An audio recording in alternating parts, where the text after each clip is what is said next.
देख रहे हैं आप, मैं हूं आपके साथ नेहा वालिया। रुक करेंगे उन तमाम अहम खबरों का जिनका सीधा है आपसे सरोकार। खबरों में सबसे पहले बात प्रधानमंत्री नरेंद्र मोदी की, जिन्होंने प्रधानमंत्री गति शक्ति योजना की शुरुआत की है। इस योजना से करीब 100 लाख करोड़ रुपए की बुनियादी ढांचा परियोजनाओं के विकास को गति मिल पाएगी। पीएम मोदी ने इस बार के स्वतंत्रता दिवस के मौके पर लाल किले से ही इस प्लान का ऐलान किया था। प्रधानमंत्री गति शक्ति योजना का उद्देश्य औद्योगिक गतिविधियों को बढ़ावा देने के साथ साथ एयरपोर्ट, नई सड़कों और रेल योजनाओं समेत यातायात की व्यवस्था को दुरुस्त करना है। इसके जरिए युवाओं के लिए रोजगार के नए अवसर पैदा होंगे। तो गति शक्ति योजना का शुभारंभ प्रधानमंत्री नरेंद्र मोदी के जरिए किया गया। तस्वीरें आप देख सकते हैं। प्रधानमंत्री नरेंद्र मोदी ने अपने संबोधन में तमाम अहम बिंदुओं पर चर्चा की, प्रकाश डाला और कहा कि विकास की बुनियादी ढांचे को इससे रफ्तार मिलेगी।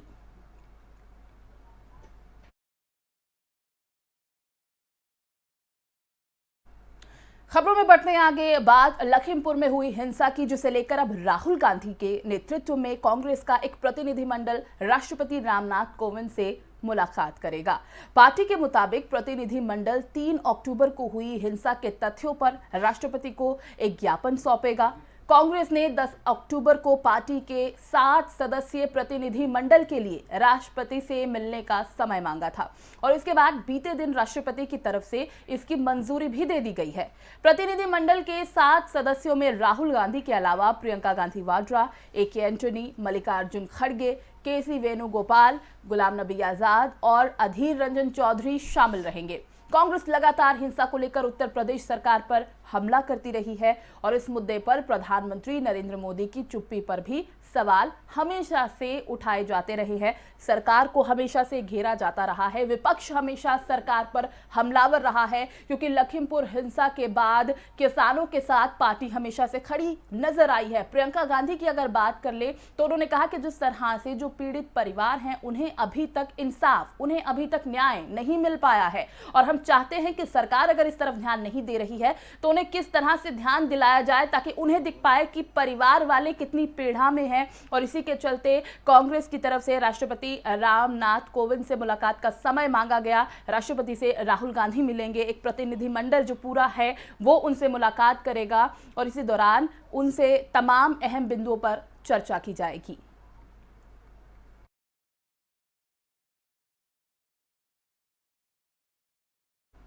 बीते दिन अखिलेश यादव ने कानपुर से विजय रथ यात्रा की शुरुआत की थी, जो आज जालौन पहुंच रहा है। विजय रथ यात्रा आज हमीरपुर से होते हुए कालपी जालौन और उसके बाद वहां से माती कानपुर देहात पहुंचेगी। पूर्व सीएम अखिलेश यादव इस दौरान हमीरपुर के कुरारा और जालौन कालपी में एक जनसभा को संबोधित भी करेंगे। बताते चले कि बीते दिन भी विपक्षी पार्टी सपा के मुखिया अखिलेश यादव ने चुनावी बिगुल फूंक दिया है। अखिलेश ने सोमवार को कानपुर से विजय रथ यात्रा का आगाज किया है और इस दौरान कार्यकर्ताओं की भारी भीड़ से उत्साहित अखिलेश ने योगी सरकार पर जमकर निशाना साधा। उन्होंने कहा कि सपा की तरफ से लगातार जनता से आशीर्वाद लिए जाने के लिए ये विजय रथ चलता रहेगा।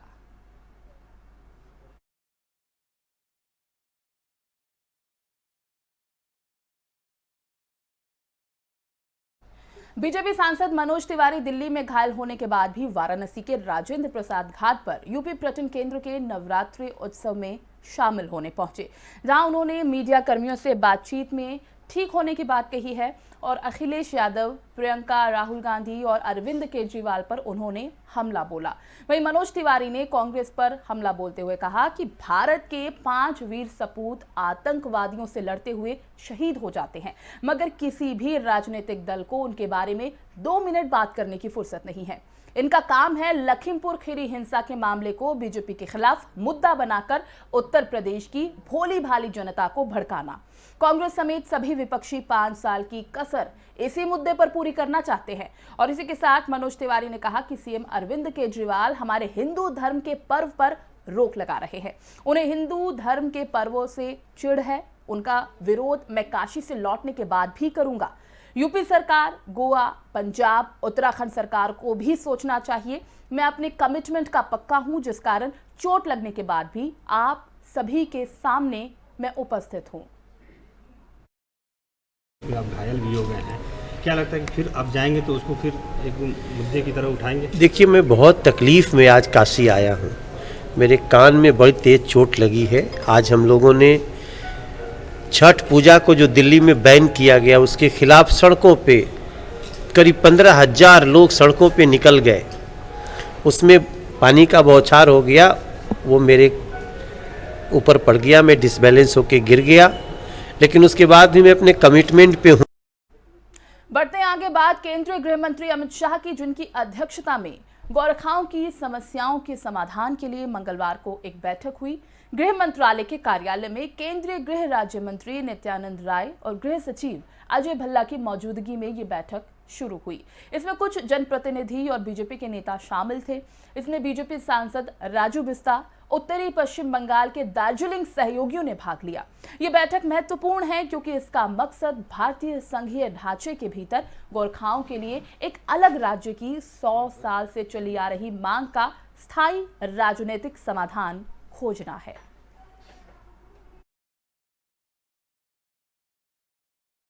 बुलेटिन में बात करेंगे उत्तर प्रदेश के मुख्यमंत्री योगी आदित्यनाथ की, जो 4 दिवसीय दौरे पर गोरखपुर पहुंच गए हैं। योगी बीती रात कुशीनगर से अपने गृह जिला पहुंचे।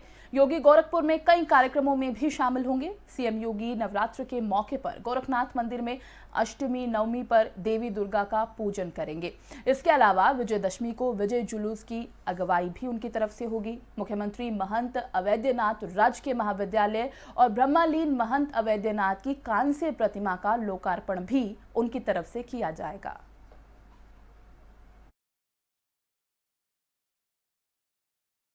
अब बात करेंगे जम्मू कश्मीर की, क्योंकि जब से वहां धारा 370 की विदाई हुई है, तभी से आतंकी लगातार घाटी का माहौल बिगाड़ने की कोशिश करते दिखाई दे रहे हैं। इसी कड़ी में कश्मीर में सुरक्षा बलों की आतंकियों के साथ मुठभेड़ लगातार जारी है। अब एनआईए ने भी अपने अभियान की शुरुआत कर दी है और इसी के मद्देनजर एनआईए को बड़ी सफलता हाथ लगी है, जिसके बाद छापेमारी कर एनआईए ने 4 आतंकियों को धर दबोचा है। साथ ही आगे की जांच में भी जुट गई है।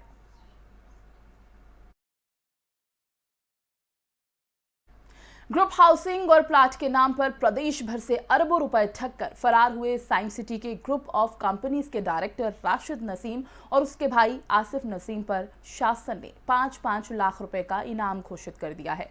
मुख्यमंत्री के निर्देश पर यह कार्रवाई की गई है। आसिफ को पकड़ने के लिए प्रदेश भर से पुलिस की कई टीमें लगाई गई है। इनके खिलाफ पूरे प्रदेश में 284 केस दर्ज किए जा चुके हैं और अभी तक दोनों भाइयों पर 50-50 हजार रुपए का इनाम था, जिसे बढ़ाकर 5 लाख रुपए कर दिया गया है। कोर्ट के आदेश पर EOW भी इनके खिलाफ जांच कर रही है। अब बात करेंगे कोरोना महामारी की, जिसके बाद देश के हालात क्या थे, उनसे सभी रूबरू हैं। पंजाब में कोरोना के कारण 16,531 लोगों ने अपनी जान गंवाई है और दूसरी लहर के दौरान बहुत कम समय में कई लोगों ने अपनी जान गंवा दी। बता दें कि अब उन्हीं मृत लोगों के परिजनों की मदद के लिए पंजाब सरकार आगे आएगी। पंजाब की चन्नी सरकार के कोरोना काल में मारे गए लोगों के जो परिवार हैं, उन्हें करीब 50,000 रुपए देने का आर्थिक ऐलान उनकी तरफ से किया गया है। वहीं इस सिलसिले में जिला उपायुक्तों को एक चिट्ठी भी लिखी जा चुकी है। अब एक तय प्रक्रिया पूरी होने के बाद पीड़ित परिवार को ये आर्थिक सहायता दी जा सकेगी।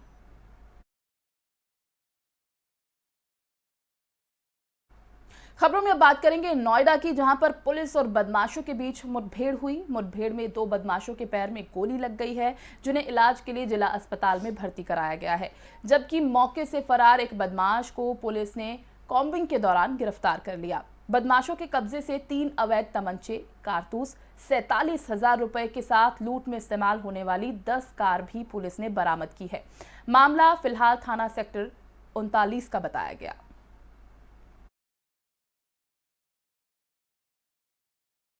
बढ़ते हैं आगे, इंद्रप्रस्थ गैस लिमिटेड ने एक बार फिर से सीएनजी और पीएनजी के दाम बढ़ा दिए हैं। बता दें कि गैस के दाम 10 दिन में ये दूसरी बार बढ़ाए गए हैं।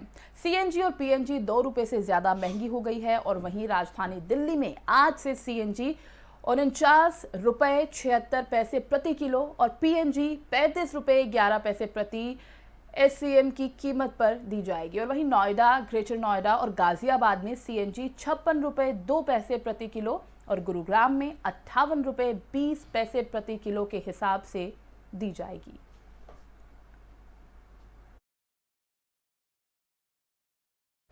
यानी कि सीएनजी और पीएनजी के दाम लगातार बढ़ते जा रहे हैं। बीते 10 दिनों में ये दूसरी बार हुआ है जब दामों में इजाफा हुआ है और कह सकते हैं कि जनता की जेब पर ये सीधा सीधा डाका है।